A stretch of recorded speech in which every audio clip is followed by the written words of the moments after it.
Hey everybody, it's Slug Jones and doing another video here. This time it's Fortnite. It's free to play, so download it and try it. If it works on your system, great. If it doesn't, just delete it off. But if you're looking to upgrade some old parts for some slightly less old parts, something along those lines, maybe this video will help you. Now, out of the box, the game defaulted to these settings here, everything on high. I don't know if that's what it defaults to on everything or if it chose this, which was a bad decision, but everything on high, resolution on 720p. Now that's what the OS is set to, so that's what the game defaulted to, of course. Capturing the video externally, so there's no hit there, and we do have game mode on, which is I think the Windows key and G, and then you click the game mode, and it's supposed to help prioritize the game over other things and give you a little bit of a frame rate boost. So that is on as well. Now the system, the parts we have an old Q9400 at 2.66 gigahertz. It's a 10-year-old processor from 2008. It's really long in the tooth, but she's still kicking. We also have an AMD HD 6850, which is also pretty old. 1 gig of DDR5 VRAM on tap. And then we have 8 gigs of DDR2 system RAM to play with as well. Now I think they really... I'm not sure what exactly is the biggest bottleneck. They're probably trading bottlenecking.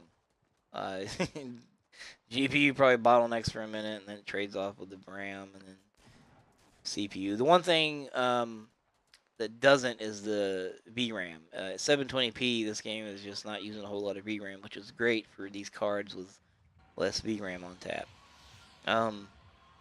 I'm probably going to say it's the CPU that's struggling the most. It gets the closest to being 100% utilization, and the IPC on these old Core 2 CPUs just isn't the greatest anymore. But they are 10 years old, so what do you expect? I want to go ahead and quick rundown of what you're going to see.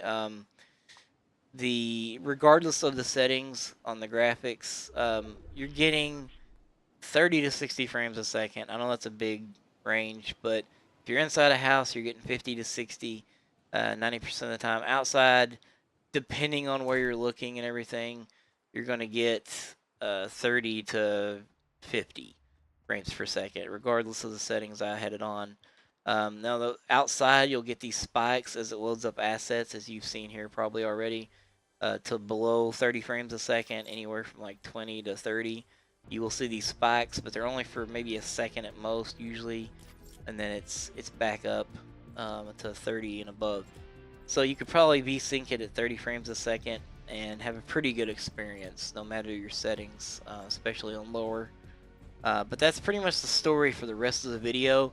As I run around out in the open outside, I'm 35 to 45 frames a second, and if you get where a bunch of people are building things or around in town where a bunch of buildings are, like here, as you can see, it's trying to render the prison or whatever this is. It's right at 30, 26, and then it jumped back up to 30. So you're going to get about 30 frames a second on the minimum side for most of the time, with spikes down below 30 frames a second. But that's pretty much the story, Morning Glory. That's what happens in the game for the rest of the video. I do make some changes to the graphics settings throughout the video here. You can find those probably about midway here in a second. I'll make some changes to the lowest settings on everything, and it does play a little bit better. But again, inside like this, 50 to 60 frames a second. Outside, depending on where you're looking, you're going to get 30 to 40, 45, something like that. And then those darn spikes, which might get you killed, just depending if you're fighting somebody at the time. So, not the best experience, but for an old system like this and a well-optimized game, it does pretty well, in my opinion. And again, it's free, so if you're just messing around and you got nothing to lose, download it and try it. See if it'll play on your system. You might have a little bit better experience with identical parts even. So, and especially if you can overclock. If you can overclock these old Core 2 quads, that's highly recommended.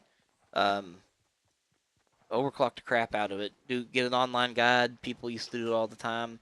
There's plenty of them, and overclock it. It should do fine with the Q6600, especially if you can overclock. I couldn't, so that's why I upgraded to the Q9400. I think it was $10 to upgrade to the Q9400. I bought it off eBay, or it was $50 to buy a board that was capable to overclock my Q6600. So I just bought the chip instead for that extra clock.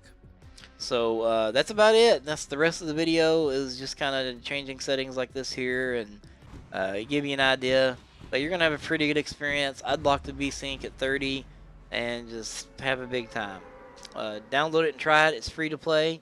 I'll be pumping out some more videos later on with some non-free to play games on this old system, and we'll see what she can do for fun, for shits and giggles. Anyway, thanks for watching, and I'll let the rest of the video play out, and I'll catch you guys on the next one. Bye-bye.